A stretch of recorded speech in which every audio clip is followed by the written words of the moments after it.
Bom dia Brasil, né? Então a gente vai começar a falar um pouquinho sobre estratégias aqui de controle ótimo, né? Aplicados ao controle robusto, dando sequência ao que a gente viu no conteúdo anterior, né? A gente acabou de ver nos vídeos anteriores a questão do H infinito, como que a gente usa ele para garantir a robustez, ou para analisar a robustez, ou para maximizar a, fazer um controlador que maximiza a robustez desse sistema a ruídos, a problemas e tudo mais. Então a gente viu toda essa modelagem por, por H infinito. E aí foi até analisado lá que se a gente minimizar de tudo a norma infinita do sistema, que garante que equivale a minimizar a sensibilidade do sistema ao ruído, né, o que implica na maximização da robustez, o controlador ele fica horrível, ele fica gigante, ele tende a ser um controlador de norma enorme e a gente teve que usar valores suficientes dessa norma para garantir a robustez ainda, só que tendo controladores implementáveis. Mas esse resultado, o controlador implementável, a energia do controle ficava menor e tudo mais, era mais uma consequência do que uma variável de projeto. E às vezes é interessante a gente tentar garantir critérios de desempenho relacionados a esse controle, além de garantir a robustez. Então a ideia dessa aula de hoje é a gente ver como uma das maneiras da gente garantir o desempenho também do sistema, né? Na verdade a gente vai focar só no desempenho, a gente vai esquecer um pouquinho a robustez no primeiro momento e depois, bem provavelmente no próximo vídeo, a gente vai juntar tudo, tá?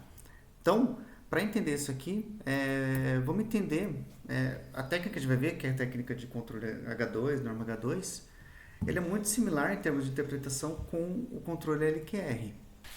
E o que é a ideia do LQR? A ideia do LQR é uma técnica de controle ótimo, das mais conhecidas, das mais utilizadas para sistemas lineares, variantes de tempo precisamente conhecidos. E a interpretação do LQR é muito similar à interpretação que a gente dá para a energia, para a norma H2, pelo controle H2, que a gente vai ver logo em seguida, né? Então, vale a pena a gente gastar um pouquinho de tempo aqui para entender qual que é a ideia do LQR, porque isso vai facilitar a gente entender o H2 depois, né? O controle LQR ele vai gerar um controlador, um sinal de controle UDT, de maneira a minimizar essa função objetiva, essa função custo, né? Que é essa integral louca aqui.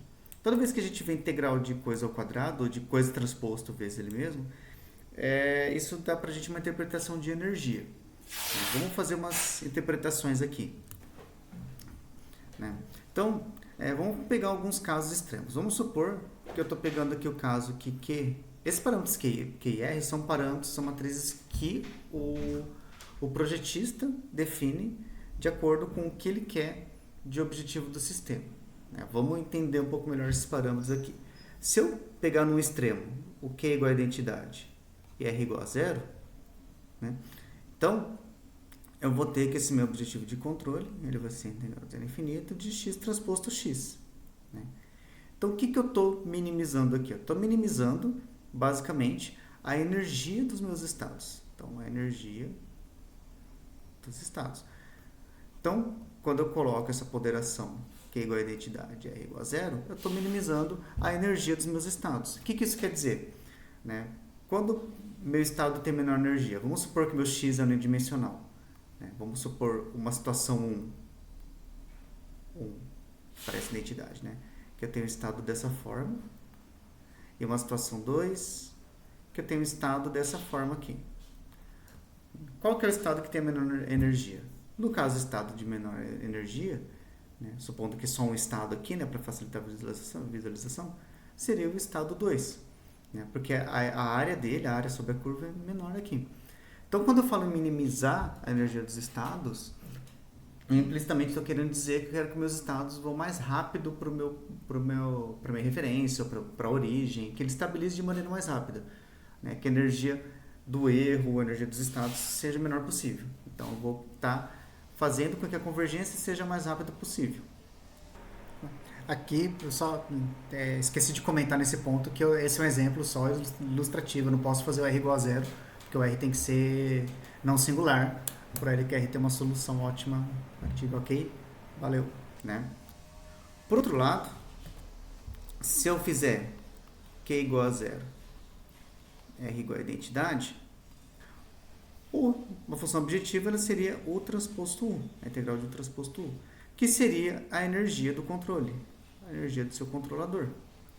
Então, eu estaria minimizando a energia de controle do meu sistema, né? Então, essa ponderação R, ela me diz quão importante para mim é a energia do controle do meu sistema. Então, por um lado, eu quero um sistema mais rápido, só que por outro lado, eu quero um sistema, um controle mais econômico, né? E não é difícil de ver que esses objetivos, essas ponderações aqui, elas são conflitantes entre si, né? Se eu quero um sistema que responda mais rápido, eu preciso inserir mais energia de controle. Eu preciso de um controle mais enérgico, de um controle mais rápido, mais ativo, né? Se eu quiser minimizar a energia de controle, né, eu quero gastar menos em termos de energia de controle, então o meu sistema ele vai acabar respondendo mais lentamente, né? Pensa, por exemplo, no motorzinho, que eu quero controlar a velocidade dele, né? Se eu quero que essa velocidade vá de 0 até uma velocidade desejada mais rápido, eu preciso jogar mais tensão nele. Então, sistemas com resposta mais rápida exigem energia de controle maior.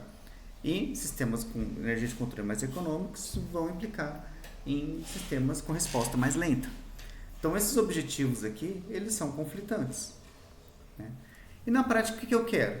Vai depender do que eu quero no meu sistema. Normalmente, a gente tem ponderações em relação a esse Q. Por exemplo, vamos supor que eu quero um Q igual a identidade, um outro exemplo aqui, e R igual a 10 vezes identidade, né? Vamos supor que eu tenho esse caso aqui. Então, o que eu estou dizendo aqui? Eu estou dizendo aqui que eu estou dando 10 vezes mais importância para a energia de controle do que para a velocidade de resposta. Então, eu estou numa situação em que a energia de controle é mais crucial. Sistemas que, por exemplo, dependem de baterias, que eu preciso que durem mais tempo, né? Agora, se eu fizer o contrário, tipo 10 identidade no Q e identidade no R, eu estou dando, se eu colocasse, por exemplo, aqui o Q como 10 identidade, o R identidade, eu estou privilegiando a resposta do meu sistema, a velocidade de resposta. Eu estou dando 10 vezes mais atenção para a rapidez com que ele converge do que para a energia do controlador. Então, eu estou disposto a sacrificar a energia de controle, né, para ter uma velocidade de resposta mais rápida. E essas ponderações, o interessante é que o que vale o que importa é que é o valor relativo entre eles. Se eu colocasse aqui 100 identidade e 10 identidade aqui, né? Ficou maravilhoso, né? Nossa, eu vou fazer direito aqui.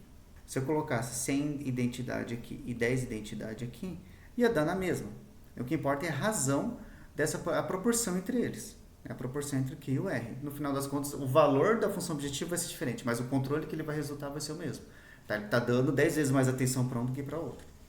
Tá? Então, essa aqui é a interpretação do LQR em termos de controle. Beleza? Assim que a gente escolhe esses parâmetros Q e R. Tudo bem, o buraco é mais embaixo, tem artigos aí que fazem algoritmos heurísticos para escolher, eu ia falar chutar, mas né, para escolher o Q e R que fazem com que o sistema se comporte da maneira desejada lá, mas esses são os efeitos que a gente tem aí, tá? Quando a gente usa o controle LQR. Só que o LQR ele é ótimo, né? Um controle ótimo para sistemas lineares e variantes no tempo, precisamente conhecidos e tudo mais. Quando a gente quer usar em conjunto com a estratégia de controle robusto, quando tem incertezas, e principalmente quando tiver incertezas paramétricas, é interessante que eu incorpore esse controlador junto com essa estratégia aqui, junto com, por exemplo, a técnica H infinito que eu acabei de ver, ou junto com as incertezas paramétricas que a gente vai ver em algum momento aí. Então é interessante a gente ter uma ferramenta similar ao LQR, mas que também faça uso do conceito de normas, assim como a gente viu na norma H infinito, né? E a norma que a gente usa para isso é a norma H2. Qual que é a ideia da norma H2? Eu vou modelar um sistema, então eu tenho um sistema original que é x ponto igual a x mais BU, né? Então eu vou criar uma entrada artificial W, uma saída artificial Z. Essas entradas W e Z são diferentes daquelas que a gente viu na H infinito, tá? A interpretação são totalmente diferentes, né? Que a gente já vai discutir aqui, né? E quando eu faço esse controle aqui, a norma H2, quando eu minimizo a norma H2 do sistema, e isso a gente vai ver já no próximo slide, que é a definição de H2, eu estou minimizando de certa forma essa função objetiva aqui, quando eu minimizo a norma H2 desse sistema, eu estou voltando para praticamente a mesma função objetiva do LQR, só que a matriz Q é dada por CZ transposto vezes CZ, que é o CZ que está aqui, que é o que acompanha o X, né? Não coincidentemente que acompanha o X, e o R, ele tem relação com esse DZU, né? Com essa variável que está acompanhando a entrada de controle U. Beleza?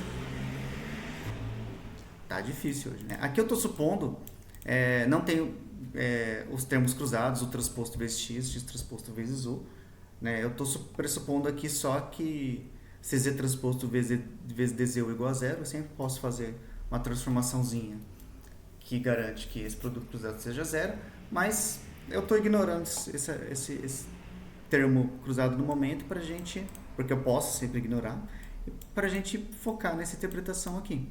Tá? Então, assim como lá no LQR, quais são os papéis desse CZ e DZU? Porque essas matrizes a gente vai ter que escolher. Não é como na H infinito que a gente chegava nelas a partir de uma sistemática. A escolha dessas matrizes CZ e DZU, elas têm mais ou menos a mesma abordagem que a gente usou para escolher as matrizes Q e R do LQR. Então, o CZ eu escolho em relação para dizer quais são os estados que eu quero que a energia dele seja minimizada, quais estados que eu quero que seja mais rápido, ou qual a importância que eu estou dando para a velocidade desses estados de convergência, e o DZU vai me dizer qual que é a ponderação, qual que é a importância que eu dou para a economia de controle, para quão econômico eu quero que seja esse meu controlador. Tá? Então, essa que é a ideia aqui do H2. Beleza? Então, vamos agora um pouquinho para a parte matemática. Depois a gente faz exemplos para fortalecer isso daí. O vantagem do vídeo, vocês podem pular e voltar depois, né? Ou nem voltar. Espero que voltem. A definição da norma H2 de um sistema, né? Ela é dada por definição por essa expressão aqui, né? Hzinho seria a resposta ao impulso do sistema. Esse H seria a resposta em frequência dele. Estou usando o traço aqui porque em casos de sistemas multivariáveis, aqui a gente teria uma matriz de transferência, né? Eu estou analisando especificamente a transferência de W para Z, tá? Então, porque o controle U, depois a gente vai acabar escolhendo U igual a Kx, por exemplo, né? Então, para mim, o que importa é a energia de W para Z. Né? E a norma H2, ela vai ser dada por essa integral aqui maluca, que no caso de sistemas monovariáveis, fica mais fácil de enxergar, essa integral aqui é igual a isso aqui, fica mais fácil de enxergar, que ela tem a ver com a energia da resposta ao impulso. Né? Como a resposta ao impulso, que resposta ao impulso? É saída do sistema quando eu jogo o impulso unitário. O impulso unitário, ele excita todas as componentes de frequência com a mesma ponderação, da mesma forma. Então, isso aqui me dá uma ideia da energia média que meu sistema vai jogar. A energia média de W para Z. Lembra lá na H infinito que era a máxima energia possível, energia de pior caso. Eu olhava o diagrama de Bode e eu via qual que é o pico de energia. Eu via no pior caso, a energia que ele vai soltar de W para Z é essa. Aqui não é uma ideia de pior caso, aqui é uma ideia de energia média. Né? Também, se a gente estiver usando estocásticos, ele é o valor esperado da energia do sistema, né? Que também tem essa noção de uma média aí, uma média estatística no caso. Tá? Então, a energia H2 tem essa interpretação de energia média que meu sistema vai soltar. Beleza? Bom, e aqui no caso estou interessado na energia de W para Z. Beleza? Então, vamos lá. E como que eu posso computar essa norma H2? De novo, a gente vai focar no problema da análise para depois usá-lo para desenvolver o problema da síntese. Então, vamos supor que eu tenho só... eu não comentei, né? Mas eu tenho que considerar que o sistema seja estritamente próprio, ou seja, que DZW seja igual a zero. Note que aqui realmente nem tinha colocado um DZW, né, caso alguém tenha se perguntado por quê. Que ele tem que ser igual a zero para minha norma H2 ser finita. Se não, eu teria aqui um termo nessa integral constante, e a integral de zero a infinito de um termo constante vai dar infinito. Essa norma nunca daria uma coisa finita. Então, necessariamente, eu preciso que esse termo de transmissão direta seja igual a zero, que seja o sistema estritamente próprio de W para Z. Beleza? Bom, como é que a gente calcula então a norma 2? A gente usa essa expressão aqui, né? Essa integral aqui da resposta a impulso dt. Eu vou começar, aqui eu não comentei, mas a gente começa em sistemas lineares variantes de tempo, começa no zero, que a gente pressupõe, né, que o tempo inicial é zero, como ele é invariante no tempo, tanto faz o tempo inicial de aplicação do impulso unitário. A resposta ao impulso, né, é a saída do sistema quando joga o impulso unitário no tempo igual a zero. Né? Então, como é que fica o cálculo da resposta ao impulso aqui, né, da norma 2? A resposta ao impulso é dada por essa expressão aqui, tá? Porque simplesmente o x de t solução da equação do sistema aqui vai ser a saída a condições iniciais diferentes de zero, mais a saída a entradas diferentes de zero. Então, integral exponencial de a de t menos tal, bw, vezes w de tal de tal, que é a convolução entre as coisas ali. Quando eu tenho a resposta impulso, eu estou pressupondo duas coisas. Eu pressuponho condições iniciais nulas, que o sistema está partindo do repouso, e estou pressupondo que essa entrada aqui é um impulso unitário, que ele só existe quando tal igual a zero. Então, esse cara aqui vai ser igual a simplesmente exponencial de AT vezes BW. Né? Porque aqui jogo tal igual a zero, BW, impulso, vai dar simplesmente esse cara aqui. E a resposta é um impulso, portanto, a saída Z, só que quando a entrada é um impulso unitário, que daqui eu estou chamando de H de T, vai ser o CZ vezes X, que é isso aqui tudo, exponencial de AT vezes BW. Tá? Portanto, é dado por isso aqui. Então, quando eu faço o traço dessa expressão vezes ela mesma transposta, eu tenho essa expressão aqui. Tá? E aqui eu estou usando duas propriedades, que o traço da integral é igual à integral do traço, então joguei para fora. E o CZ eu posso jogar para fora da integral, porque ele não depende do tempo, ele não depende de variável de integração nenhuma. BW eu não posso jogar porque ele está aqui entre as exponenciais, como é não comutativo, eu não posso simplesmente ficar jogando. Então eu tenho que a norma infinita do sistema, ao quadrado, é dado por traço de CZ vezes essa integral maluca, vezes CZ transposto. E o que é essa integral maluca? É o gramiano de controlabilidade. Então, aqui apareceu naturalmente o gramiano de controlabilidade na expressão do cálculo do traço, da norma 2. Esse gramiano ele é utilizado para a gente saber se o sistema é controlável ou não, no sentido que se esse cara aqui for não singular, então quer dizer que o meu sistema ele é controlável. Então a gente usa isso aqui para calcular o gramiano de controlabilidade. Então é assim que ele aparece aqui. Uma outra forma de calcular essa matriz aqui, o gramiano de controlabilidade, é achando a variável WC que resolve essa equação, né, que resolve essa equação aqui de Lyapunov, que é muito similar à desigualdade de Lyapunov que a gente estava usando lá para análise de estabilidade. Né?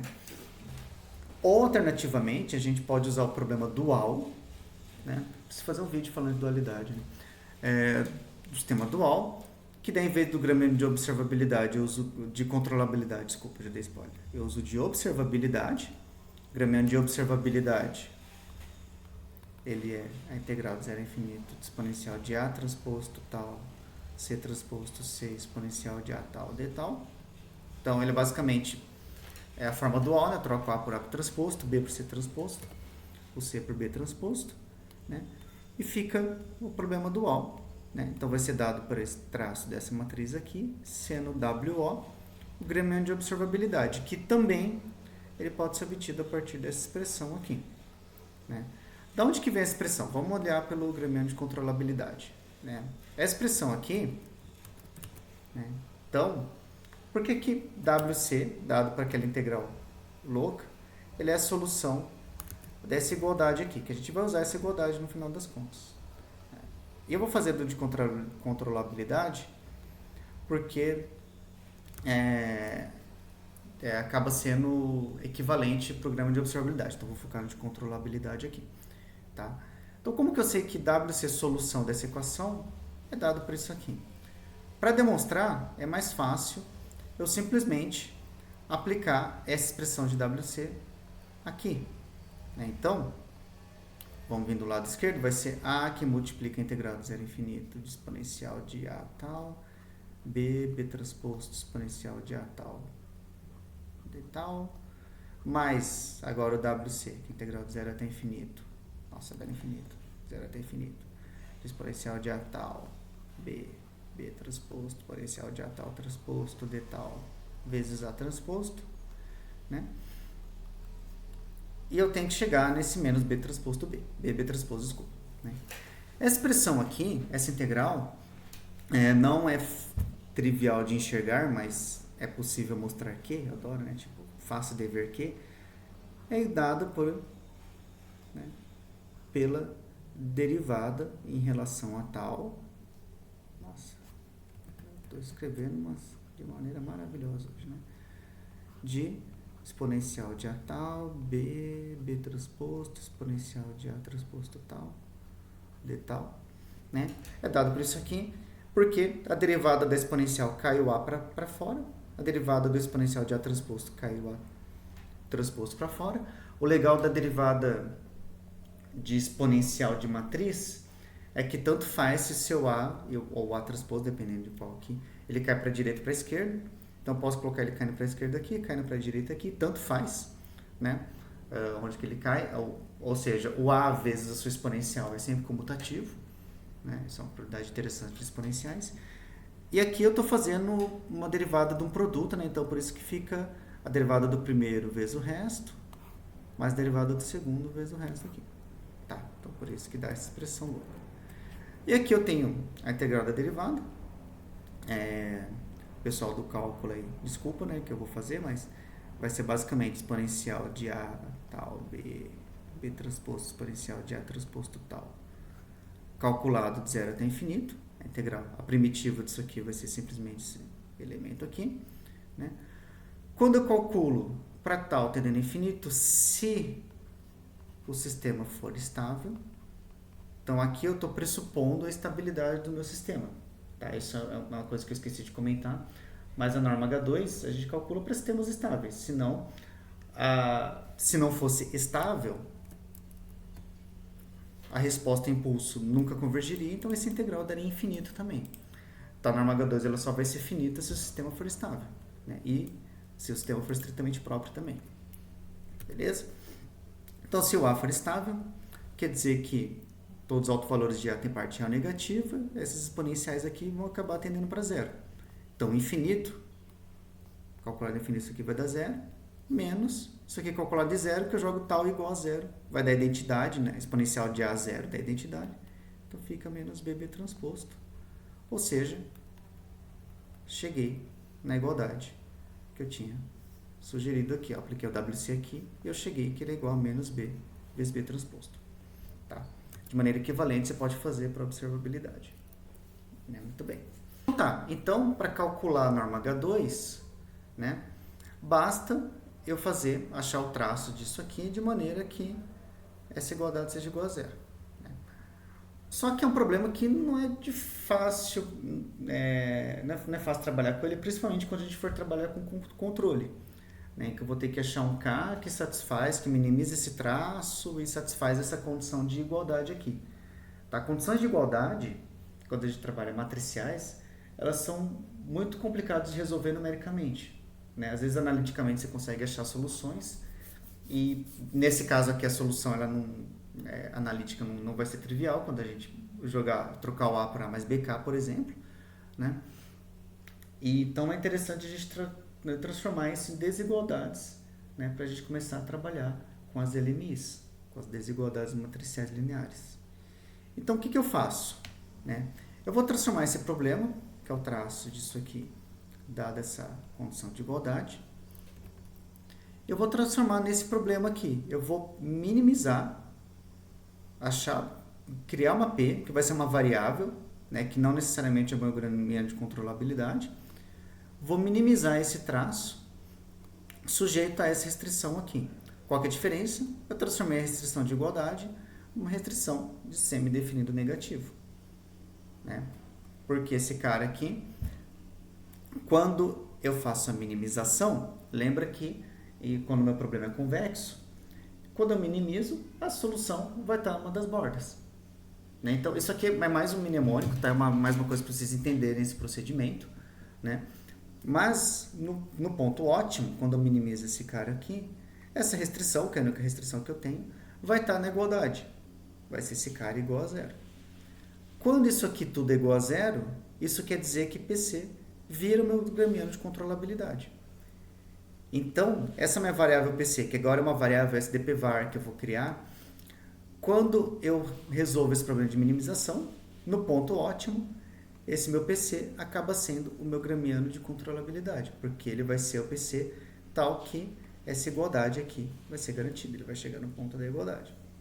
Tá? Então, eu transformei um problema de calcular o traço dado uma solução de igualdade em um problema de minimizar o traço dada essa desigualdade, porque no ponto ótimo aqui vai ter igualdade, e aí o valor do traço vai ser o valor da minha norma H2. Né? E o PC vai ser o meu gramiano de controlabilidade. Isso é equivalente quando eu faço da observabilidade. Tá? Eu vou focar mais agora nessa expressão aqui, na otimização 1, mas os procedimentos que a gente fizer aqui dá para fazer de maneiras equivalentes no problema nessa otimização 2, tá? Na observabilidade. E na solução ótima, a norma 2 vai ser dada por esse traço aqui. Tá? Então agora eu tenho uma LMI, uma desigualdade matricial linear. Ueba, muito bom. Então, por exemplo, se eu quiser calcular a norma H2 do sistema, eu posso fazer uma coisa dessa. Vamos, por exemplo, calcular a norma H2 desse sistema aqui. Então vamos lá, no Octaves. Então vamos definir o A como sendo menos 1, 5, 0, menos 3. O B como sendo 1, 1. O C como sendo 2, 0. Né? Então, eu vou definir uma P, que vai ser um SDPVAR de 2,2 simétrico, porque meu sistema é 2 por 2. Né? E eu vou resolver isso aqui. Então, minhas LMIs vão ser... PC tem que ser definido positivo. Vou colocar maior ou igual para não aparecer gatinhos, né? A vezes PC mais PC vezes A transposto mais B vezes B transposto menor ou igual a zero. Então, criei minhas desigualdades aqui. E eu vou resolver esse problema. Então, solvo SDP de LMIs. E a minha função objetivo vai ser esse traço aqui. Então, vai ser trace de C vezes PC vezes C transposto. Vamos lá, resolveu, vamos ver se deu certo. Vou fazer o check set. Opa, deu muito próximo de zero, positivo, né? Quando a problema de minimização chega a esse mesmo. E olha que legal, a segunda restrição, é a restrição número 2 aqui, que é a minha restrição lá ligada ao gramiano, ela que deu próximo de zero, ou primal. Quando o primal dá próximo de zero, quer dizer que ela está na igualdade, praticamente na igualdade. Então, que era a nossa intuição, né? Que no ponto ótimo isso aqui ia chegar na igualdade. E foi o que aconteceu. No ponto ótimo ele chegou na igualdade. Agora, como é que eu faço para calcular a norma 2? Eu converto PC para o valor double. Então, faço trace de C. De C transposto vezes... Nossa, de C vezes PC vezes C transposto. Que deu 11,167. A norma 2 ao quadrado, tá, gente? Desculpa, eu esqueci de comentar que essa norma 2 ao quadrado. Tá? Então, a norma 2 dele vai ser o SQRT desse traço aí. Esse transposto, que vai ser 3,34 LEVs. Beleza? Então, assim que a gente calcula a norma H2 em termos de LMIs. Então, vamos agora para o nosso problema de síntese. Né? Quando eu faço a síntese, vamos reescrever meu sistema aqui. Quando eu faço a síntese, eu tenho lá x ponto igual a x mais BU U vezes U. Vamos começar a usar essa notação BU, BW aqui, né? CZX mais DZU vezes U. Lembra que não tem o termo DZW, que tem que ser estritamente próprio, né? E o que é o CZ e o DZU? O CZ é o cara que pondera o Q e o DZU é o cara que pondera o R. O BW a gente já vai ver, né, qual que é a atuação dele, que no caso é nenhuma praticamente, mas segura aí. Quando eu faço então meu controle, né, eu garanto igual a kx, garanto não, né, eu forço que eu seja igual a kx, eu vou ter que x ponto vai ser igual a mais bk, bu vezes k, x mais bw vezes w, e z igual a cz mais DZU vezes KX. Né? Que volta mais ou menos no meu problema da análise. Né? Aqui é minha nova matriz A, aqui eu tenho uma nova matriz Z, CZ. Então, meu problema, ele vira minimizar o traço. Agora, no lugar do C, eu coloco esse monstrinho todo. CZ mais DZUK vezes o PC. Né? Minimizar em termos de PC, que tem que ser simétrico e definido positivo. Vezes ele transposto. CZ mais DZU vezes K transposto. Sujeito a esse cara aqui, A mais BU vezes K. PC mais PC que multiplica A mais BUK transposto mais BW transposto menor ou igual a zero. Né? E aqui a gente vai ter um problema. Né? Em relação à restrição, até que está tudo bem, porque meu K já está junto do PC. É por isso que eu estou usando esse problema de otimização e não o da observabilidade, porque lá precisaria ainda fazer uma transformação de congruência. Né? E, como a gente fez nas primeiras aulas aqui de robusto, só que o problema está aqui na função objetivo. Eu tenho produto de variáveis, eu tenho esse K, vou ter K vezes P vezes K transposto. Minha função objetivo está muito feia. Então eu preciso fazer algumas transformações para melhorar isso aqui. Para melhorar essa coisa aqui. Então por isso que é interessante a gente ainda dar uma trabalhada em cima dessas condições. Por isso que é interessante a gente dar uma trabalhada em cima dessas condições que estão aqui. Tá? Principalmente para tirar o CZ daqui de dentro da minha função objetivo. Né? Então, o que eu vou fazer? Eu vou primeiro fazer umas miguezinhas. A primeira coisa que eu vou fazer, para retirar esse termo da minha função objetivo, eu vou transformar o problema dessa forma. Então, esse termo aqui, ele se mantém, né? Segura ele, essa restrição está aqui. Só que eu fiz essa mudançazinha. Ao invés de fazer o traço CPC transposto, eu vou fazer a minimização do traço de uma variável x, que é uma nova variável que eu estou criando, também definida positiva e simétrica, e eu coloquei uma nova restrição.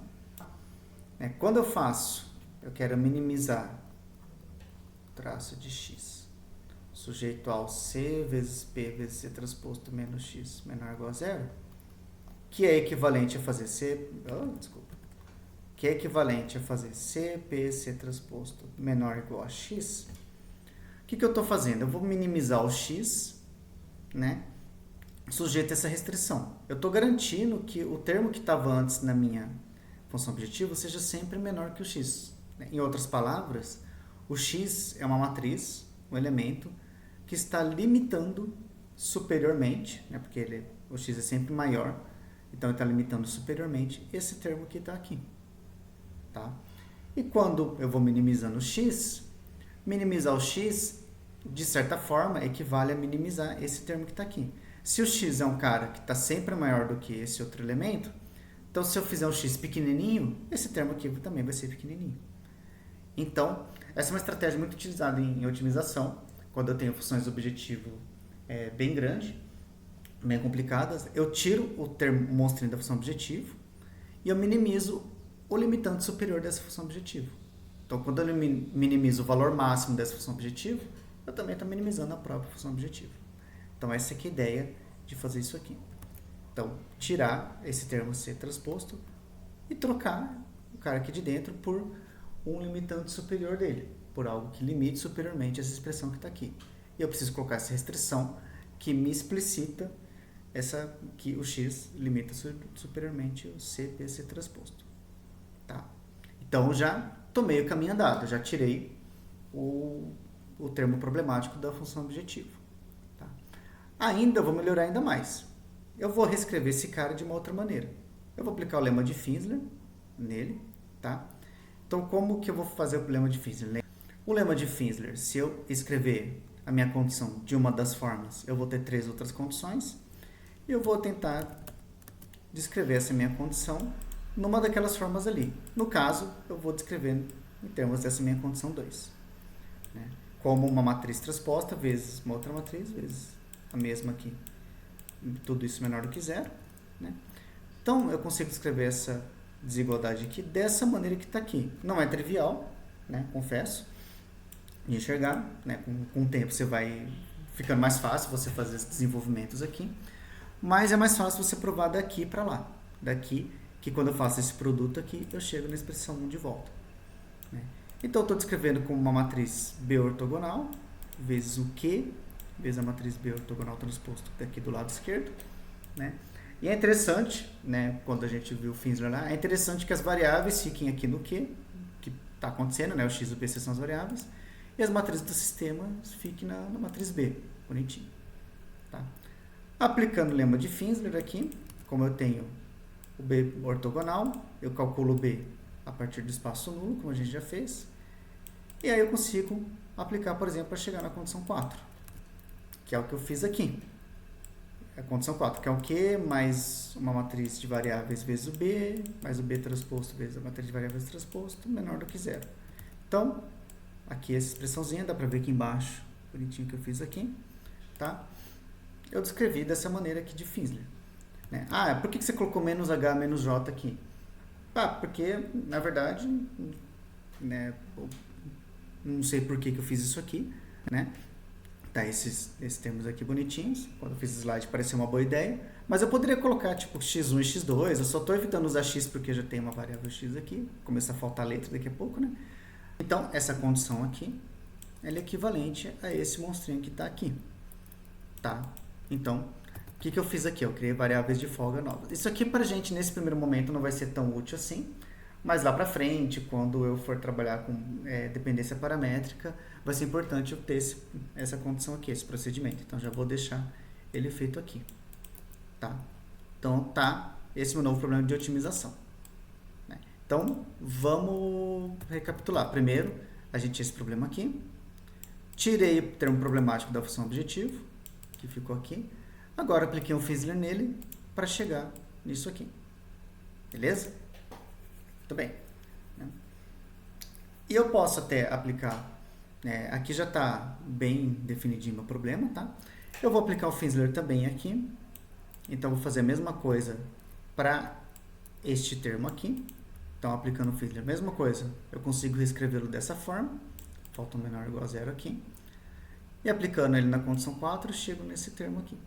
Tá? Eu estou passando rapidão, porque é mais um termo... É mais uma coisa legal vocês fazerem aí na mão para ver que de fato essa condição,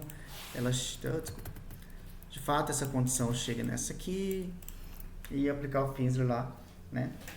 Que é tudo, é chatinho de enxergar, é muito chato de enxergar, mas se você fizer passo a passo, você vai conseguir ver como é que chegou nessas coisas aí, tá? E aí eu vou ter que definir os valores para x1, x2, x3, né? Porque mas isso, quando a gente for chegar no problema de síntese, fica mais fácil da gente... Mais fácil não, mas fica possível a gente colocar valores de x aqui. Bom, então a gente tem esse problema, tá? Aqui eu apliquei o Finsler. E agora eu quero fazer o meu problema da síntese, que é o que me interessa. Né? Lembrando que eu estou fazendo tudo isso aqui para otimizar o desempenho do meu controlador.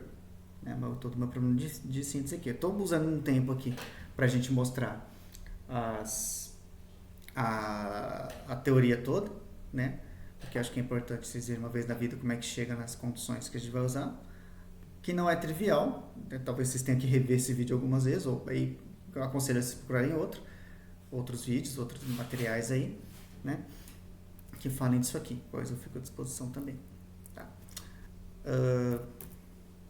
Só que agora eu estou tão preocupado, né, com o meu problema da síntese, do meu controle.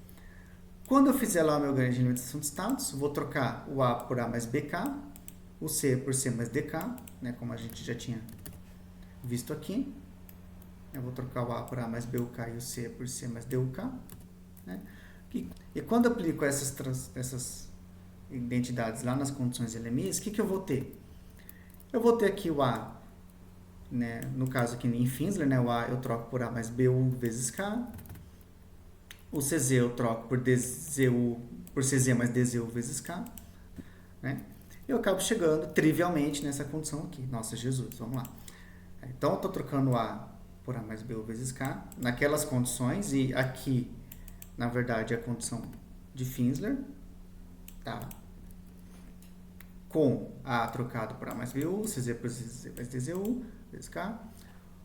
Essas matrizes H e J são as matrizes H e J que tinham aparecido aqui na primeira condiçãozinha, né? Então eu estou trocando elas, o H por zero, o J por G transposto. Ah, mas por que você faz essas coisas aqui? Não é uma solução única, tá? O que eu estou fazendo aqui é tentando garantir a convexidade das condições, tentando impedir que haja produtos de variáveis, tá? Essa condição que eu estou utilizando aqui não é única, de novo, as soluções nem sempre são únicas, tá? Eu até poderia fazer com que o H também fosse um psi vezes o G ou alguma coisa assim, porque vai aparecer ele multiplicando o K, né? Mas para facilitar, eu fiz o H igual a zero, né? Porque eu já vou ter um psizinho aparecendo aqui, porque eu teria o x1 por G transposto, o x2 psi vezes G transposto, então já tem uma variável escalar aqui. Quando a gente viu lá na aula de Finsler, a gente vê que esse escalar aqui ele é problemático, ele melhora de um lado, mas ele piora do outro, que a gente tem que ficar chutando esse valor, né? E eu zerei também as variáveis x3, x4, x5. Essas variáveis x são as variáveis que estão aparecendo aqui no Finsler, tá? Então eu fiz todo esse monte de coisa. E eu depois, quando aparece, como aparece o k vezes g em vários pontos, né? Na verdade eu troco 3 dessas variáveis por alguma coisa vezes g, por algo muito próximo de g, porque são as variáveis j, x1 e x2 são as que aparecem multiplicando o k mesmo. Então, pelo mesmo motivo que a gente viu também na aula lá de síntese de reorientação de estado normal, esses termos para garantir a igualdade lá, que o k que eu obtenha é sempre o mesmo, eu tenho que fazer esse procedimentozinho, tá? É uma das alternativas de solução. E no final das contas, acabo chegando nessa condição toda maluca, tá? Ficou até o menor igual para fora aqui, tá? Então, se eu resolver essas duas LMIs minimizando esse traço de x, o que eu vou ter? Eu vou ter que meu ganho de alimentação de estados, que é dado por essa expressão, ela vai minimizar a norma 2 do meu sistema. Beleza? Então está aqui meu problema de síntese. Então vamos lá. Esse meu problema de síntese eu vou utilizar para achar o sinal de controle U igual a Kx, achar o meu K, na verdade, que minimiza a norma 2 desse sistema. Quando eu minimizo a norma 2, eu estou falando esse meu CZ. Como é que eu acho CZ DZU? Voltando lá para a interpretação do LQR, CZ me pondera a energia dos estados, DZU me pondera a energia do controle. Tá? E o BW, ele me pondera o quê? O BW não me pondera nada. O BW, ele só precisa ser uma matriz que garanta que o par A-BW seja controlável. Né? Porque lembra que a gente parte da condição de controlabilidade, o BW ele tem que ser uma matriz que garanta a controlabilidade da minha matriz, do meu sistema. Tá? Só isso. Ele não vai entrar, ele não vai afetar diretamente o cálculo do K. Né? As ponderações elas são dadas aqui no Z. Quando eu faço a síntese, as ponderações estão todas aqui no Z. Tá? Mudar o valor de BW vai mudar o valor da norma, mas não vai alterar o K resultante da otimização. Então, esse que é o papel do BW. Ele tem que estar ali só para garantir a controlabilidade. Então, eu não tinha comentado ele antes, quando a gente estava falando da interpretação da LQR, porque a gente nem tinha visto controlabilidade ainda, né? Mas o BW ele tem que só que garantir a controlabilidade do sistema, né? Por uma questão numérica da gente conseguir ter uma solução para a norma H2. Mas ele não vai afetar diretamente o K resultante. Ele vai afetar o valor da norma, no final das contas, mas o K resultante que minimiza essa norma vai ser o mesmo, né? Se eu fixar o CZ e DZU como os mesmos aqui. Tá? Então vamos fazer um testezinho. Tá? Então eu implementei essa condição LMI, que está aqui. Então está aqui a condição LMI implementada, né? Do jeito que está escrito ali. Aqui eu chamei de B1 em vez de BW, tá? Mas está ali.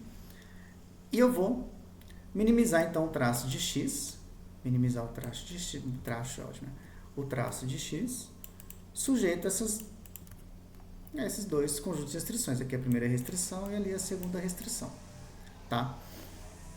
E aqui está o meu sistema. Aqui eu peguei o sistema, peguei o mesmo sistema lá a mesma dinâmica lá do ruído no atuador, mas né, aqui a gente não está lidando com robustez, então qualquer matriz aqui serviria para minha análise. E o que eu vou fazer agora de brincadeira? né? Aqui está o BW, que eu estou chamando de B1, tá? Aqui está o CZ, aqui está o DZU. Vamos fazer umas brincadeirinhas aqui. Então, vamos considerar que eu tenho CZ e DZU dado para isso aqui. CZ é identidade, DZU igual a esse vetor 1, 1. Tá? Então, de certa forma, eu estou dando mais ou menos a mesma ponderação para a energia do controle e para a velocidade de convergência dos estados. Né? Então, vamos resolver esse sistema aqui, vamos resolver essa condição. Apliquei aqui, resolvi. Ele achou esse valor de K. O K é igual a 7,8 e menos 11,9. Beleza. Então, vamos calcular a norma 2. A norma 2 ela é dada pelo traço da variável x. Norma 2 ao quadrado. Então, vai ser 3 do dobro de x. Então, esse é o valor da norma 2 ao quadrado, 14,656. Vamos ver o que acontece agora se eu colocar um outro valor para BW. Vamos pegar o mesmo BW, na verdade, P1. Vamos multiplicar ele por 10. Vamos ver o que vai acontecer. Então, aqui tem que rodar, só um detalhe. Rodou ali. O K deu praticamente o mesmo. Tinha dado menos 7,8, menos 9, 11,9688. Deu o mesmo K exatamente. Tá? O que está mudando aqui é o valor da norma. Aqui o valor da norma quadrada deu 100 vezes maior. Tá? Não coincidentemente, se a norma quadrada deu 100 vezes maior, quer dizer que a norma deu 10 vezes maior. Né? Que foi o fator que eu multipliquei aqui pelo B1. Se eu ir para o outro extremo, multiplicar aqui 0,1 e calcular esse problema aqui, o K deu exatamente o mesmo e a norma 2 deu 100 vezes menor do que o 14 que tinha dado anteriormente. Tá? Então, basicamente, a gente mudança no valor de BW, na cara do BW, vai mudar o valor da norma, mas não o ganho K resultante do problema de otimização.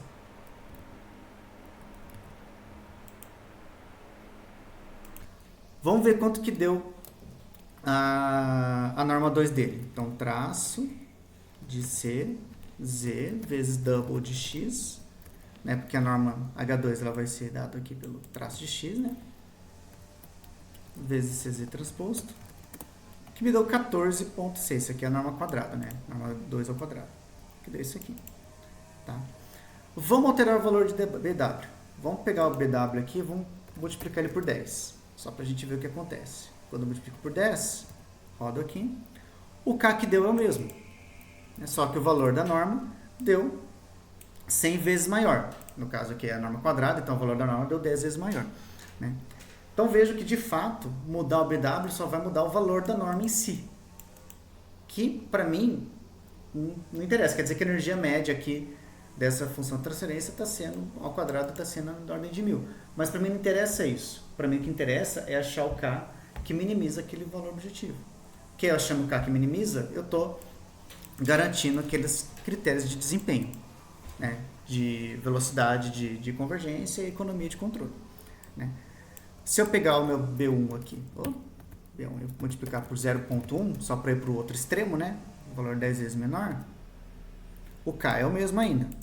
E o valor do traço deu 0,14, 100 vezes menor do que o original. Tá? Então, realmente, esse BW só muda o valor da norma. Então, vamos lá. Eu usei esse valor de K. Eu vou fazer a simulação. Então, eu tenho aqui o sistema que faz a simulação desse sistema.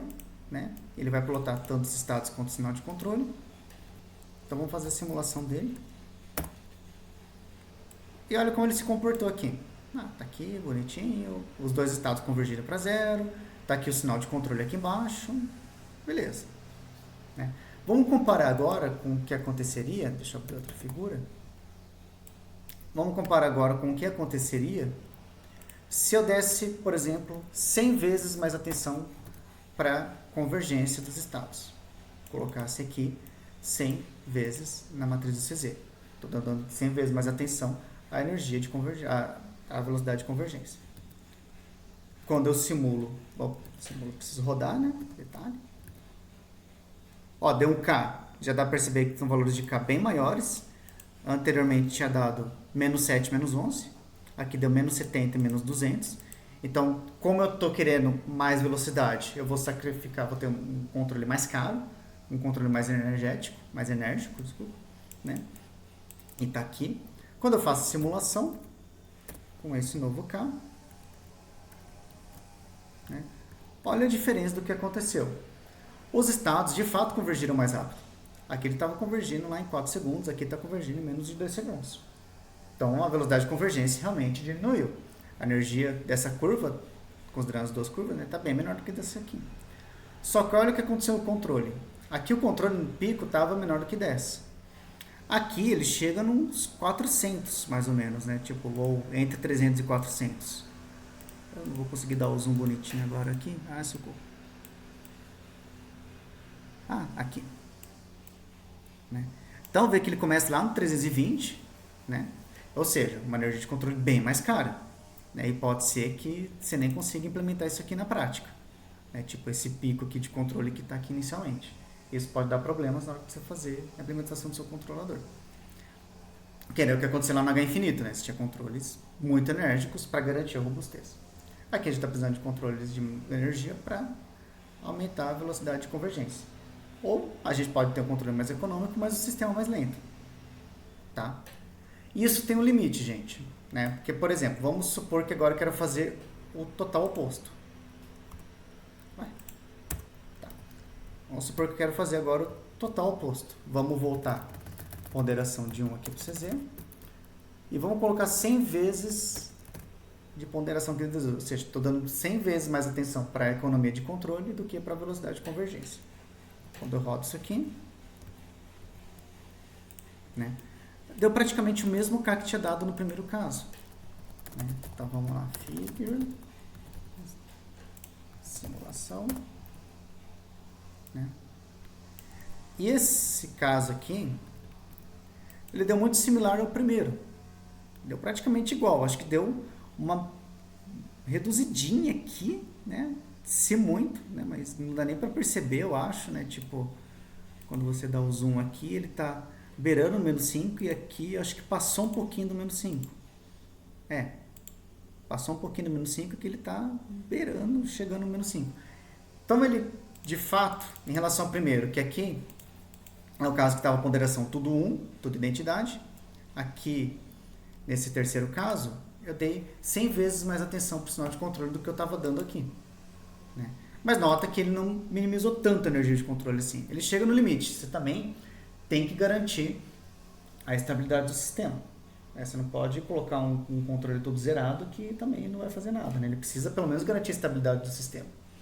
Então vai ter um limite também para essa energia. Você não quer dizer que você colocar uma ponderação infinita lá para o DZU vai fazer que seu controle seja praticamente zero. Tá? Então, é a mesma coisa para a velocidade de convergência. Não adianta colocar 1 milhão lá no CZ, que ele também não vai, tipo, tender instantaneamente. Talvez até tenda. Vamos fazer esse teste aí? É um bom das simulações que a gente pode ficar testando sem medo de explodir sistemas, né? Então, eu vou colocar aqui 1 de novo. Eu vou colocar aqui um monte de 0 aqui. Às vezes pode dar nem factível, tá? Esse é o problema. Às vezes nem factível dá. Dá problema numérico, uma coisa. Ó, nem factível deu. Então ele vai dar um problema de não dar factível a sua solução. Quando eu check set, ó, deu tudo negativo, né? Aqui nem tão próximo de 0, mas é isso aí. Beleza? Então é isso que é o controle por H2, né? Que a gente está otimizando os critérios de desempenho, tá? E no próximo vídeo eu vou falar um pouquinho sobre como misturar isso com H infinito, que é o que a gente chama de controle misto. Beleza? Então é isso. Valeu, gente. Até mais.